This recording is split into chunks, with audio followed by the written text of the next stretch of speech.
Right, so today we are back judging more juicy Am I the A-hole posts. So let's just jump straight into it. Alright, first up, am I the a-hole for telling my best friend that I understood why his fiance is so disappointed that he proposed to her at the gym, of all places? So I, a 27-year-old woman, was excited when my best friend, a 27-year-old man, told me he had proposed to his girlfriend, a 29-year-old woman. He said that he had the proposal on video. I was so confused when the video started out in a woman's gym. When I saw his girlfriend on an exercise machine in the video, I had a bad feeling. She looked so shocked and she said yes. She only looked happy for about 2 minutes and the rest of the time she gave an insincere smile. Yeah, I feel like it would catch you by surprise so much. You'd be so excited initially and then you'd be like, hold on, have I just been proposed to in the gym? Like sweaty, stinky and bright red. This is the romantic proposal I've been dreaming about since I was a kid. My best friend expressed frustration that his fiance had confessed that she wasn't happy with the proposal after he asked her why she looked so sad. Frustration as well, what a weird emotion. Confusion, understandable-ish if you're really stupid. But being actively frustrated, how bizarre. He was venting to me and asked me how I'd feel if a guy proposed to me whilst I was at the gym. I guess he really expected me to agree with him, but I said I would hate it. So valid. I said I don't want to be proposed to when I'm sweaty and stinky at the gym. I swear I said those exact words. And don't forget bright red. I basically explained to him that I understood why she was disappointed. My best friend called me shallow and a bad friend. Am I the a-hole? Obviously not. I mean, how out of touch do you have to be to think that the gym is the right romantic place for a proposal? And also, calling us shallow and a bad friend for telling you straight how she feels. I feel like if you go to your best friend for genuine advice, you want them to be honest. Someone who tells you what you want to hear and isn't real with you isn't a best friend in my opinion. And also, as if the friend is the shallow one after the most thoughtless proposal ever. I mean, it would be unromantic even if they met there and conceived their first child there. And yes, the latter happens from time to time. The squat rack has many uses. Who are we to judge? And wait, actually even that's probably unlikely because it was a woman's gym. This idiot probably went, where does she spend a lot of time? Oh, the gym. She goes there every day. She must love it. This guy's a moron. She's like, oh yeah, and I thought we'd get married in the hospital given you love going there so much. And she's like, right, I have kidney problems and I go in for dialysis. What the actual fuck is wrong with you? So yeah, obviously not the a-hole. All right, next. Am I the a-hole for telling my husband that if he forces his daughter to go to school with poor hygiene as punishment, I will divorce him? Quick answer, no. What the hell? All right, so I, a 41-year-old woman, have a daughter, a 10-year-old girl, from a previous relationship, and my husband, a 35-year-old man, has a daughter who's 13 from a previous relationship as well. My stepdaughter has been the near perfect child for a long time. She hasn't ever needed to be punished since I've been with her father, until recently, because she had a problem with another girl at school. The other girl made fun of my stepdaughter's lesbian mum, and my stepdaughter made fun of the other girl's poor mum. The parents of the other girl grounded her for 3 weeks, but my husband wanted his daughter's punishment to match the crime. Since his daughter made fun of the other girl's financial situation, my husband wants his daughter to feel what it's like to be extremely poor. The other family isn't even extremely poor, by the way. His plan for his daughter is to go to school with poor hygiene for 3 days. No shower, no deodorant, no brushing of teeth, and reused clothes. I told him if he goes through with this plan, I'll divorce him. Am I the a-hole? I mean, I kind of can get what he's trying to do. He's trying to instill a bit of empathy in his daughter. You know, like, this isn't something you should make fun of. This is a really difficult thing for someone to experience. And you know what? Just so you can understand how tough it is to live like that, I'm gonna make you experience it for a little while. But I feel like that's only valid if the experience is actually reasonable. Like, he should be going, you know what it's like to be poor? You're not gonna get a budget this weekend. You wanna go shopping with your friends or go to the cinema? Too bad, we haven't got the money. You wanna go out for dinner or get a nice takeaway? Too bad, we're gonna eat like the British and we're gonna have beans on toast for dinner. And just so you can see what other people are going through, tonight we're gonna be going to volunteer at the food bank and the soup kitchen. I feel like all that kind of stuff would spark empathy for the people who don't have as much and gratitude that she has. But sending her to school dirty and stinky is way too far. You're just gonna humiliate them and make them feel ashamed rather than actually teaching them anything. Like, there are ways you can teach them about struggles with hygiene and poverty without degrading them. If I was this woman, I would not feel safe about this man being in charge of any decisions to do with the health and safety of my daughter. Humiliation is not punishment, it's cruelty. Thank you for defending your stepdaughter from that. You are not the a-hole. It's not even just humiliation anymore. This is straight up child abuse, especially the teeth part is actively harmful. Yeah, actually not being able to brush your teeth for 3 days. Why would you risk your kids not only mental but also physical well-being with that? And also, I think there's attempted educational angle is also way off base. Like, there are loads of people that are in poverty that still shower and brush their teeth and wear deodorant. Of course, not everyone has access to all of those things, but kind of feels like he he'd be painting this image in her head that all poor people are like smelly and unclean and unhygienic. So yeah, overall, not the a-hole for telling him that you'll divorce him if he does that, but also I'd consider it anyway. That's something he should know is really messed up, rather than having to have you threaten him for him to be like, oh yeah, maybe that's too far. Terrifying. Get rid of him and save those kids. All right, next up. Am I the a-hole for putting googly eyes on all the food in the fridge to prevent snacking? Definitely gonna need more details here. So my roommate eats everything. I'll buy a pack of cheese sticks and they're gone by the morning. I asked nicely, then labeled stuff, no change. So I got creative. I bought a pack of stick-on googly eyes and put them on everything. Milk, eyes, leftover spaghetti, judging you, even taped one onto a banana, and it worked. He said it creeped him out and he stopped eating my stuff. Now he says I'm being passive aggressive and creating an emotionally hostile refrigerator. Am I the a-hole for turning the fridge into a surveillance horror movie to stop my food from vanishing? No! Your roommate is the a-hole for eating all your stuff. You shouldn't have had to ask, but you did. They continued, and then you even labelled stuff and they still continued. These aren't just googly eyes, they're a mirror you're holding up to your roommate and going, look at yourself. And you know what? They hate what they see in the reflection. The greedy bastard. I'm not gonna lie though, when I first read the title, I thought that this would be like a control tactic for someone who thought that their partner or kids were overeating. And I was like, if so, that's kind of messed up. That cannot be a healthy way of getting them to manage their portions. But this, I'm on board with it. You're not being passive aggressive and creating an emotionally hostile refrigerator. They were the aggressor and you're the resistance. Your actions are justified and proportional, not the a-hole. I think you should put a sign on the fridge door that says emotionally hostile refrigerator. I mean, your roommate might be a greedy a-hole, but that phrase is hilarious. All right, next up. Am I the a-hole for not changing my daughter's wedding venue, even though my sister's husband proposed to his 22-year-old mistress there last month? Okay, a lot of characters in this one. Let's see the story. So I, a 51-year-old woman, put down a 20 grand non-refundable deposit on this gorgeous beachfront estate for my daughter. Let's call her Amy's, a 26-year-old woman, wedding next September. We booked it 18 months out. For context, and without revealing too much, it's the venue in our area, and it has been Amy's dream wedding spot in all of her Pinterest boards. Damn, that's kind of sweet that her mum knows about that. So last month, my sister, let's call her Carol, a 53-year-old woman, found out that her cheating ex-husband, let's call him Mark, a 55-year-old man, proposed to his co-worker, a 28-year-old woman. She was 22 when they started having an affair, who he had been having an affair with. Thanks for clarifying. The woman posted engagement photos from the same venue, specifically the beautiful beach area where Amy plans to have her ceremony. Carol is obviously destroyed. She called me sobbing, begging me to change venues. She says she can't watch Amy get married where Mark proposed to a girl younger than his own daughter. She can't smile for photos on that beach. I feel sick for her, I really do, but 20 grand non-refundable deposit, save the dates already sent. Amy's dreamed of this venue since high school and everything else is booked or 3 times the price. I told Carol that I can't lose 20 grand and crush Amy's dreams just because Mark is trash. Carol says I'm choosing money over her mental health, that I'm forcing her to relive the worst betrayal of her life for pretty pictures. I also talked to Amy about it and she just doesn't want a venue change. That it's not her fault that Mark, who has been out of all of our lives for the past 5 years, ruined that place for Carol. Carol called Amy a spoiled brat who wouldn't understand real pain. Now Carol's skipping Thanksgiving. My and Carol's sides of the family, her daughters and to some extent my parents, say that I'm heartless. The place is cursed anyway. Why should we host Amy's big day there? My husband's side of the family says Carol doesn't get to hijack Amy's wedding because her husband's a cheater.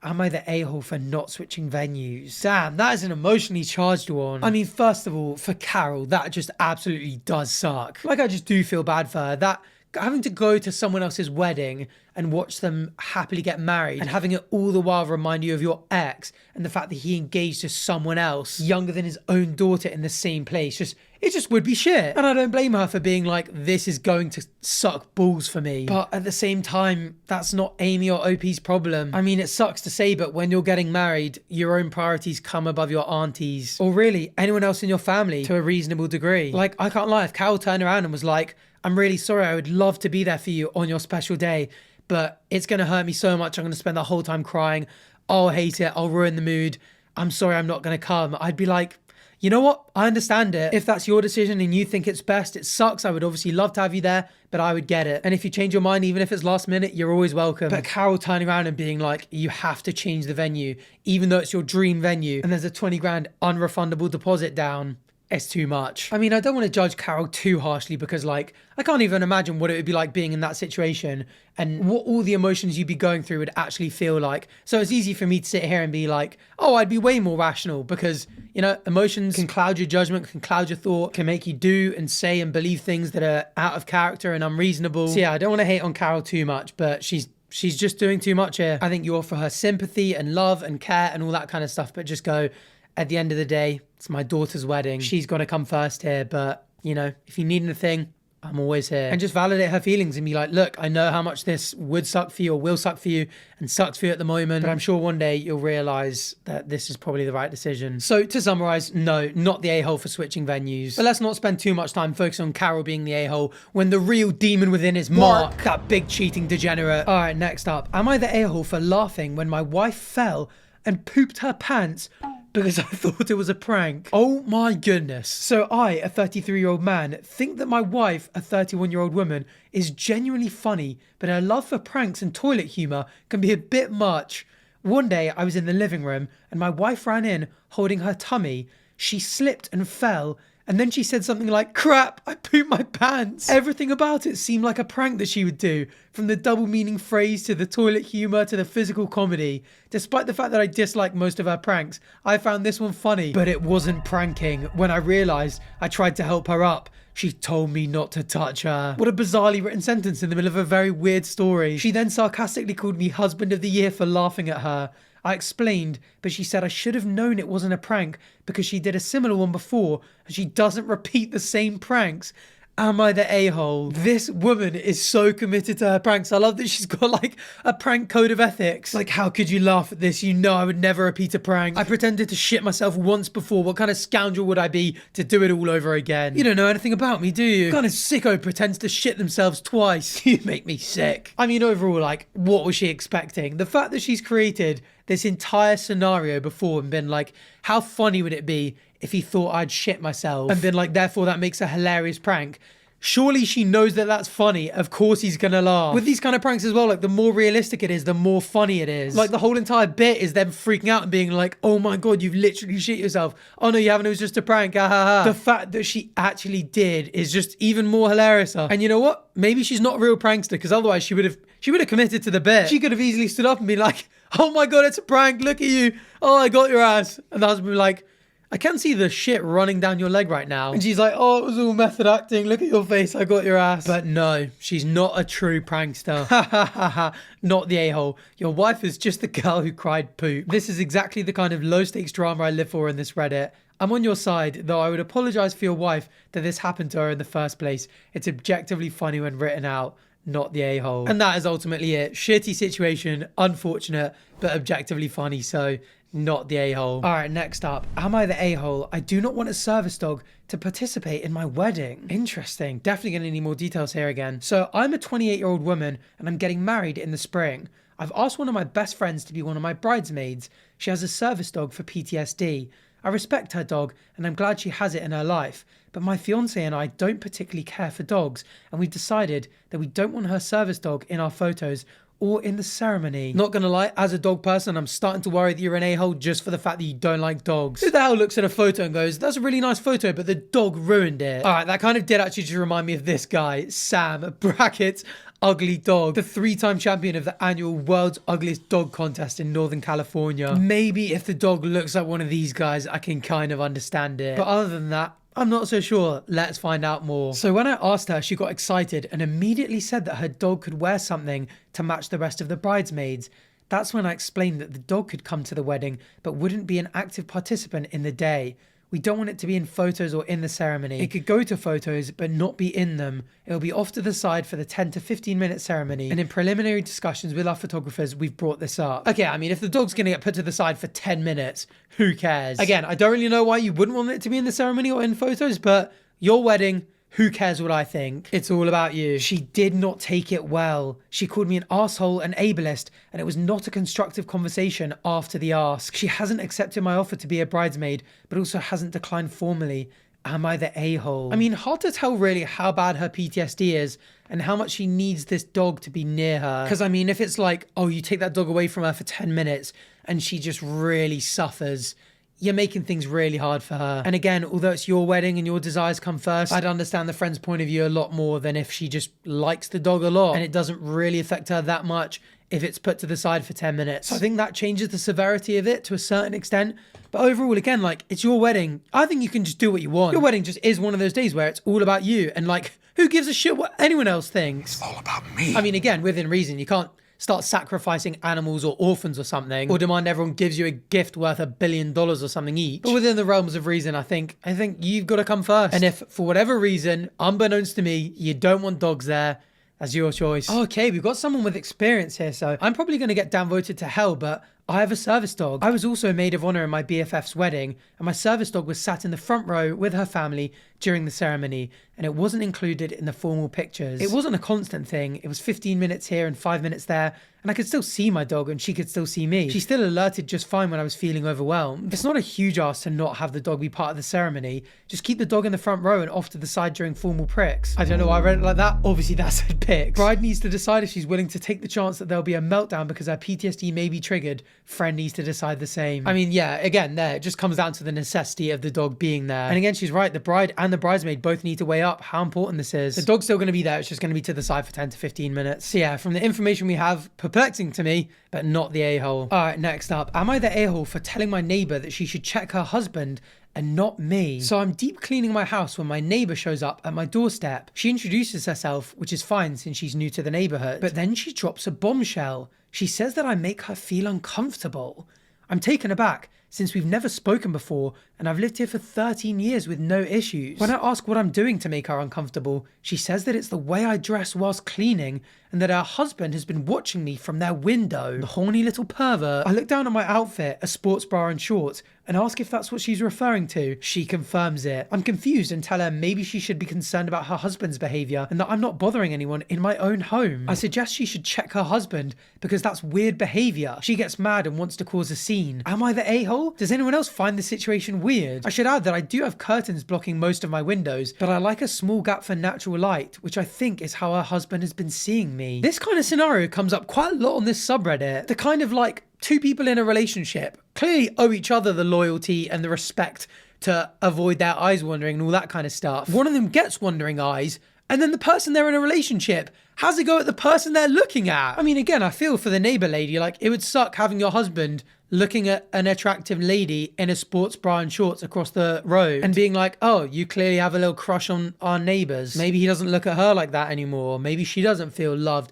and appreciated and valued. Maybe he doesn't make her feel sexy and she's jealous of this neighbor. But those are relationship issues. That's something she needs to be speaking to her husband about. Being like, oh, you're making me feel jealous. And also, bit creepy. None of this has anything to do with a neighbor who's just cleaning in a regular outfit. I mean, if she had the curtains spread all the way open, she was playing sexy jazz music and she was wearing lingerie and like, I don't know, like bending over on purpose, like while she was hoovering and like looking back at the neighbor, I'd be like, you know what? Fair enough. You're also a culprit here. You're enabling the creep. Then the neighbor would have every right to come around and be like, can you stop performing for my husband? But that is not what's happening here. I don't know why I gave that such a vivid description. My neighbor is a sweet old man. I promise that was not projection. But yeah, she's doing absolutely nothing out of line here. All the problems are in the relationship and with the guy. Oh my goodness, not the a-hole. Thank you for letting me know your husband is a peeping Tom pervert. It seems like the neighborhood is going downhill with him moving in. I literally should have said exactly this, but I was shook, not gonna lie. Oh, this is the kind of thing where you think up the perfect response or get made aware of it and then you're just in the shower for like half an hour like, I should have said it. Just replaying the entire scenario in your head, but this time actually whipping out that response and being like, damn, I really missed out on that one there. But yeah, overall, OP is definitely right to tell the neighbor that she should check her husband, first of all, for the peeping, and also possibly for the way that he's making his wife feel. And OP did nothing wrong, not the a-hole. All right, next up. Am I the a-hole for putting my hand over my sister-in-law's camera at my own birthday dinner after I told her no filming? So I, a 29-year-old woman, had a small birthday dinner last weekend with my husband, a 31-year-old man, my sister-in-law, Lena, a 27-year-old woman, my mother-in-law, and 2 friends at a normal but nice place. Lena is an influencer. She films literally everything. Plates, forks, even people breathing. She must be one of those like aesthetic or maybe ASMR creators or something, or a regular influencer with very boring content. We do exist. Just kidding, right guys? Anyway, 3 days before, I wrote in the family chat, please don't film me. Food, room is fine, just not my face. She even said, got you. So she confirmed. So we sit down and within like 10 minutes, her phone is up. I say quietly, please don't point it at me. And she goes, you look great. It's just vibes. My husband backs me. She said no. Alpha boyfriend, let's go. Lena rolls her eyes and lowers it for maybe 2 minutes. Then the cake comes. Little sparkler starts singing and Lena stands up and points the camera right in my face like, birthday girl reveal. I put my hand over the lens and said, stop. I didn't grab the phone or touch her. I just covered the camera for a second. She snaps that I ruined her shot and that this is her job. My mother-in-law says, let it go for one night. I said, no, this is my night actually. And quite rightly so. It got awkward fast. The server was right there and I felt embarrassed. My husband tried to change the subject, but Lena kept muttering about how she had to scrap everything. I even paid for my own dessert, long story, and we left pretty quickly. The next morning, Lena texts her that I humiliated her and made her look unprofessional in front of everyone. As if influencers command the respect of the room when they film someone blowing out candles on their birthday cake. What a tough and very professional job we have. Mother-in-law says that I should have moved seats if I didn't want to be in frame. Husband says my boundary is fair, but maybe I made a scene by doing it during the song when eyes were already on me. She's posted me before without asking and co-workers have mentioned it. I've asked her to blur/remove and it turns into drama, which is why I set the boundary in writing before dinner. To be honest, this is why I might be the a-hole. It was a public place, I did physically block her shot, and yeah, it was during the song. I could have stood up and turned away or something, but also I don't want to be online against my will, especially on my own birthday. I don't know, am I the a-hole? This is interestingly quite refreshing. I think a big problem with the am I the a-hole and subreddits like this is you're obviously only getting one side of the story. People can easily manipulate facts, miss out key details, completely misrepresent how they acted or how someone else acted. And so more often than not, you end up siding with OP and being like, you weren't the a-hole. So it's nice to have someone write a post and be like, you know what? Here are some points from the other side. Here are some ways when maybe I didn't react or act perfectly. But even then, it's still impossible to say, like, even the husband said that she made a scene. Maybe the husband's in the wrong or maybe the husband's in the right because she made way more of a scene than she's letting on and acted just way out of proportion. But to be honest, none of this would have been a problem if the sister had done what she promised she would and kept her phone away. She gave a written warning 3 days before in the family chat being like, don't film me. The sister-in-law said, I've got you. So sister-in-law read it, understood it, and confirmed it and did it anyway. So whether or not her reaction was proportionate, it wouldn't have happened in the first place if the sister-in-law hadn't been an a-hole and done exactly what she promised she wouldn't. A birthday is a bit like a wedding. It's all about you. You come first. Your sister-in-law can't turn around and be like, oh, I'm an influencer, so your boundaries don't matter, even though I said they were fine. She's got to respect it. She doesn't have a right to film you. So yeah, hard to gauge honestly how exactly you reacted, but at the end of the day, the sister-in-law is the a-hole for doing what she did. Lena texted that I humiliated her and made her look unprofessional in front of everyone. No, she made herself look unprofessional in front of everyone by behaving unprofessionally in front of everyone. Honestly, I would not invite her to things you host going forwards until she can respect the utmost simple of requests. Don't film me, not the a-hole. Well, it seems like the comments agree. And there are actually, what kind of professional doesn't get the consent of someone before filming them? And not only did she just not get consent, she got explicit rejection of consent. So yeah, OP didn't make her look unprofessional, she was being unprofessional, and she got exposed for it, and rightly so in my opinion. So yeah, probably not the a-hole, sister-in-law is. And let me know if you agree on any of the other posts or what you think of them. Maybe I missed a detail, maybe I got something wrong, maybe I didn't consider something. And if so, leave it in the comment section down below. I really enjoy reading them. Also, if you enjoyed this video and you want to catch the next episode of judging juicy am I the a-hole posts, please feel free to subscribe down below. It's free, it only takes a second, and it'd be very much appreciated. And yeah, it means that you can keep up with the series as soon as each episode comes out. And last but certainly not least, thanks for watching. Bye.